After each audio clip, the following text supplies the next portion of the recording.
Assalamualaikum warahmatullahi wabarakatuh. Perkenalkan, nama saya Feby Yolanda Wulandari dari Laboratorium Prodi Biologi Fakultas Sains dan Teknologi UIN Arendiri. Nah, pada kali ini saya akan menjelaskan praktikum mata kuliah Teknik Laboratorium dengan judul Alat-alat Mikrobiologi. Nah, pada kesempatan kali ini kita akan belajar mengenai alat-alat mikrobiologi. Pada praktikum mikrobiologi, kita sering menggunakan alat-alat yang terbuat dari gelas, yang seperti contohnya alat gelas objek, gelas penutup, seperti tabur reaksi, cawan Petri, dan alat gelas lainnya. Nah, pada praktikum mikrobiologi sangat dibutuhkan kondisi yang steril, maka dari itu alat maupun media dan tempat kerja harus dalam kondisi steril.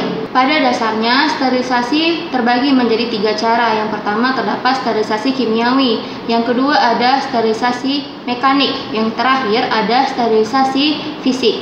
Pada sterilisasi kimiawi, biasanya kita menggunakan senyawa seperti disinfektan maupun alkohol. Nah, pada alkohol kita seringnya menggunakan alkohol dengan kadar 70%. Nah, seperti ini. Pada praktikum mikrobiologi, pada saat kita melakukan sterilisasi secara kimiawi, kita akan menggunakan alkohol 70% yang kita masukkan ke dalam botol spray. Nah, pada sterilisasi yang kedua itu ada sterilisasi secara mekanik. Kita menggunakan alat yang bernama kertas saring. Kertas saring ini memiliki pori 0,22 mikron atau 0,45 mikron.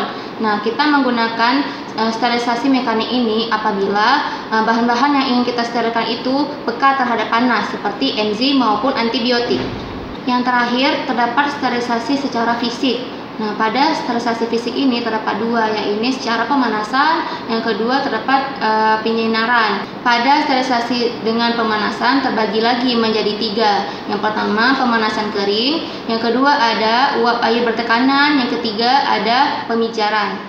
Pada pemijaran kita menggunakan alat yang bernama brusen. Alat-alat yang kita pijarkan seperti jarum inokulum, pinset, batang L, dan alat-alat lainnya. Nah, pada poin kedua terdapat sterilisasi fisik menggunakan uap air bertekanan. Nah, pada uap air bertekanan ini kita menggunakan alat yang bernama autoclave. Nah, ini dia alat yang bernama autoclave yang menggunakan uap air bertekanan. Nah, autoclave ini menggunakan tekanan 2 atm dengan suhu 121 derajat Celcius. Nah, pada poin terakhir terdapat sterilisasi fisik dengan pemanasan kering. Kita menggunakan alat yang bernama oven. Ini adalah oven. Alat ini menggunakan suhu 60-180 derajat Celcius selama 1-2 jam. Alat-alat yang disterilkan menggunakan oven ini contohnya seperti alat-alat gelas. Sterilisasi fisik terbagi menjadi 2. Yang pertama ada pemanasan, yang kedua penyinaran. Nah, pada pemanasan terdapat 3 poin. Yang pertama, pemanasan kering, kemudian yang kedua dengan uap air bertekanan, yang ketiga dengan pemijaran. Pada poin penyinaran akan digunakan sinar ultraviolet yang terdapat pada alat yang bernama laminar airflow. Secara umum, alat-alat mikrobiologi dibagi menjadi 3 kelompok utama. Yang pertama ada alat non-gelas. Yang kedua ada alat gelas dan keramik, dan yang terakhir ada alat-alat elektrik. Yang pertama ada alat-alat non-gelas. Contoh yang pertama ada jarum inokulum. Jarum inokulum ini berfungsi untuk mengambil biakan. Kemudian contoh yang lain ada mikropipet untuk mengambil cairan dengan volume yang paling kecil, sekitar 1000 mikroliter. Yang kedua ada alat-alat gelas dan keramik. Nah, alat-alat tersebut terbuat dari kaca. Yang contoh yang pertama itu ada cawan Petri. Cawan Petri ini berfungsi untuk sebagai tempat mikroba tumbuh ataupun sebagai kultivasi mikroorganisme. Kemudian ada yang namanya gelas ukur. Gelas ukur berfungsi untuk mengukur volume dari suatu larutan. Yang ketiga ada botol Scott. Nah, botol ini berfungsi untuk sebagai wadah tempat penyimpanan larutan ataupun media yang akan digunakan pada praktikum mikrobiologi. Yang keempat ada yang namanya tabung reaksi. Tabung reaksi ini berfungsi untuk uji-uji biokimiawi dan tempat menumbuhkannya mikroba. Nah, yang kelima ada yang namanya labu Erlenmeyer. Nah, labo ilmiah ini berfungsi untuk membuat, menyimpan, dan memanaskan suatu larutan ataupun media. Yang keenam, ada yang namanya gelas piala ataupun beker gelas. Nah, gelas piala ini berfungsi untuk menampung aqueous ataupun membuat suatu larutan.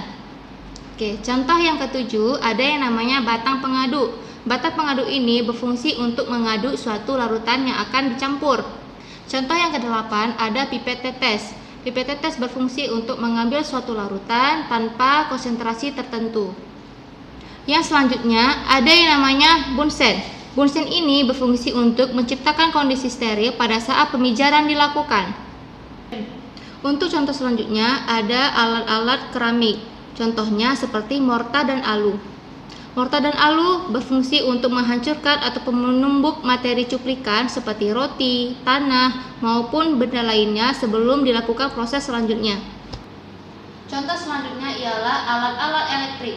Contoh yang pertama, di sini terdapat alat elektrik yang disebut dengan inkubator. Inkubator berfungsi untuk menginkubasi mikroorganisme dengan suhu yang terkontrol. Contoh selanjutnya yang merupakan alat-alat elektrik ialah koloni counter.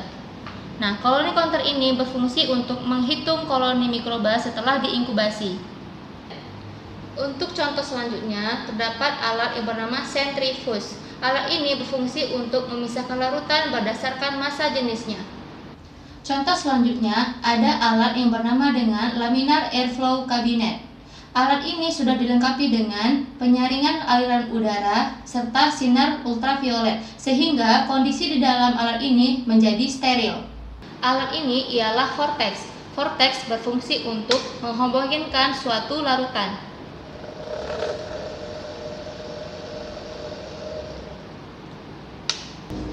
Alat ini ialah hot plate. Alat ini berfungsi untuk menghomogenkan dan memanaskan suatu larutan. Ini ialah water bath. Water bath ataupun penangas air berfungsi untuk menciptakan suhu yang konstan. Alat ini merupakan wadah yang berisi air yang bisa mempertahankan suhu air pada kondisi tertentu selama waktu yang ditentukan. Alat ini disebut dengan spektrofotometer, yang merupakan alat yang digunakan untuk mengukur absorbansi dengan cara melewatkan cahaya dengan panjang gelombang tertentu pada suatu objek kaca atau kuarsa yang disebut dengan kuvet. Alat ini ialah mikroskop. Mikroskop berfungsi untuk melihat benda yang berukuran sangat kecil ataupun mikroskopis. Nah, demikianlah penjelasan mengenai alat-alat mikrobiologi bagi mahasiswa yang mengambil mata kuliah teknik laboratorium agar dapat cek description box untuk dapat mengetahui info tugas yang harus adik-adik selesaikan. Terima kasih. Wassalamualaikum warahmatullahi wabarakatuh.